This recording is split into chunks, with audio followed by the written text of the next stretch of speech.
The chill of autumn hung in the air as Jacob Turner made his way through the quiet streets of Windham, Massachusetts, a town that hadn't changed much since his childhood. The maples were ablaze with color, their leaves fluttering to the ground like fragments of time itself. Windham was where he'd grown up, learned to ride a bike, scraped his knees, and spent countless evenings on the porch with his father listening to old records. But today, the nostalgia didn't bring comfort. It brought a gnawing ache. It had been over a year since Jacob last visited. Life had become a whirlwind after his father's funeral. A promotion in New York demanded his focus. His young daughter needed him more than ever after the divorce, and everything else fell into the background, including his grief. Yet, as the second anniversary of Harold Turner's passing approached, something stirred in Jacob, pulling him back. Now, walking the gravel path of Willow Rest Cemetery, hands stuffed deep into his coat pockets, Jacob felt the weight of time pressing down on him. Every crunch of gravel beneath his feet echoed like a question he had been avoiding. What would Dad think of the man I've become?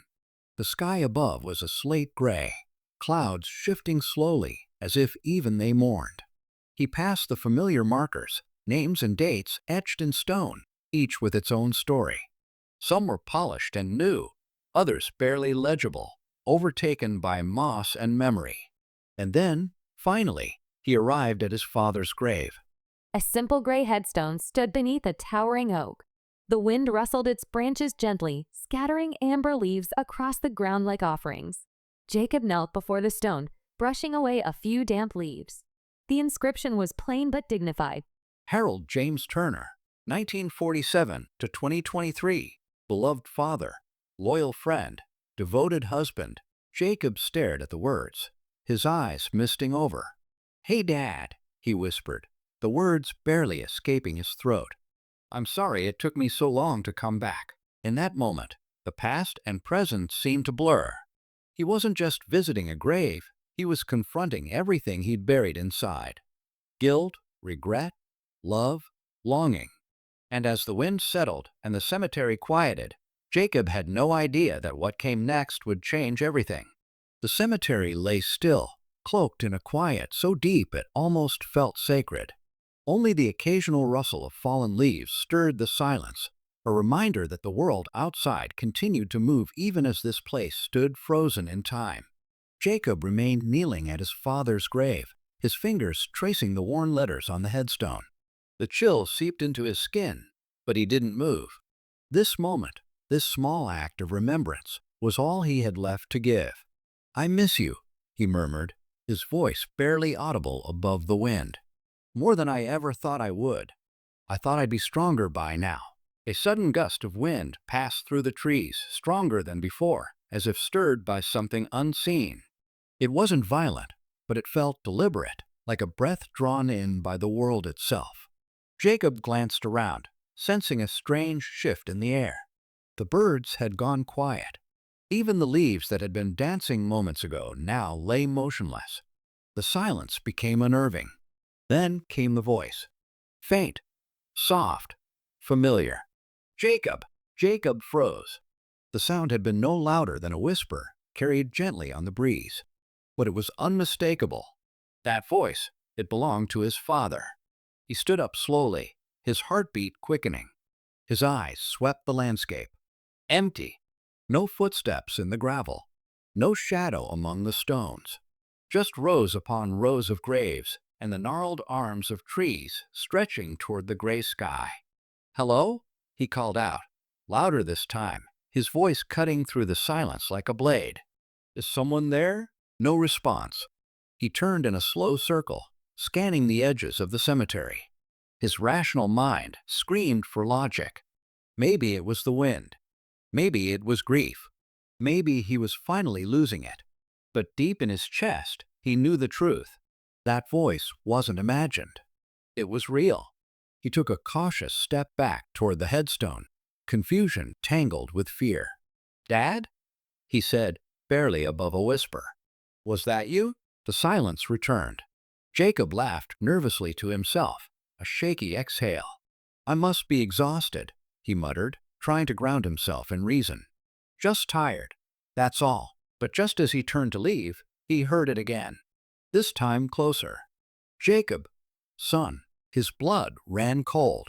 It wasn't just familiar, it was intimate. The sound he hadn't heard in 2 years, but could never forget. The exact inflection, the warmth, the strength in that one word. Son. Jacob spun around, eyes wide, searching for anything, any explanation. And then he saw it. Just around the base of the headstone, the grass began to shimmer. At first, it looked like a trick of light, a sunbeam slicing through the clouds. But then it moved, warping the air like a heat wave rising off asphalt. The shimmer pulsed, subtle but undeniable, bending the space around it. Something was happening. Something impossible. He stepped forward, heart pounding in his ears. The ground beneath his feet no longer felt solid. The world felt as if it were holding its breath, waiting. Jacob hesitated only a moment before kneeling again, reaching out. His fingertips grazed the grass, and the shimmer grew stronger. And then, in the blink of an eye, the world disappeared in a burst of blinding white. The unmistakable sound of his father's voice halts Jacob in his tracks. Confusion turns to fear, then awe as reality bends around him. The air grows thick, charged with something unseen, and every instinct in Jacob screams that this moment defies all logic. His knees weaken, not from fear, but from the overwhelming familiarity of that voice, impossible, yet undeniably real. It wasn't just a sound. It was a connection, a bridge between the living and the dead, and Jacob had just stepped onto it. The ground shimmers. Time seems to fold. Jacob touches the earth, and in a flash of white light, everything changes. The world around him dissolves, colors melting into brightness as gravity itself seems to let go. For a heartbeat, there is nothing but silence and light. Then the past rushes in like a flood. Jacob finds himself in his childhood home, only now he's 10 years old again. His father is alive, calling him to dinner.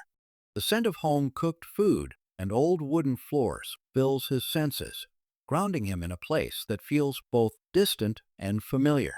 He looks down at his small hands, disbelief washing over him, as warmth and nostalgia crash over him like a wave. He spends a perfect evening with his father. Food, laughter, baseball, and a walk with their old dog Max. But this isn't just nostalgia. It's something more. Every moment feels intentional, as if time itself has granted Jacob a second chance to feel what he lost. Before the day ends, Harold delivers a message of hope, strength, and pride. He knows Jacob's struggles and reassures him he's not alone. His words settle into Jacob's heart like embers, glowing with a warmth that will guide him long after the moment fades. Jacob awakens beside the headstone. The moment has passed, but something inside him has changed forever. The weight he carried for years feels lighter now, as if grief itself had been gently lifted from his shoulders. As Jacob prepares to leave, one final whisper follows him. A gift of love, a sign of peace, a farewell, and a beginning. The words linger in the air, wrapping around his heart like a promise that no matter where life leads him, his father will always be there. Jacob walks away with a lighter heart. Though Harold is gone, his presence lives on, in memory, in love, and in every step Jacob takes. As he leaves the cemetery, the weight of loss still there, he knows that his father's love will continue to guide him through every joy and challenge ahead.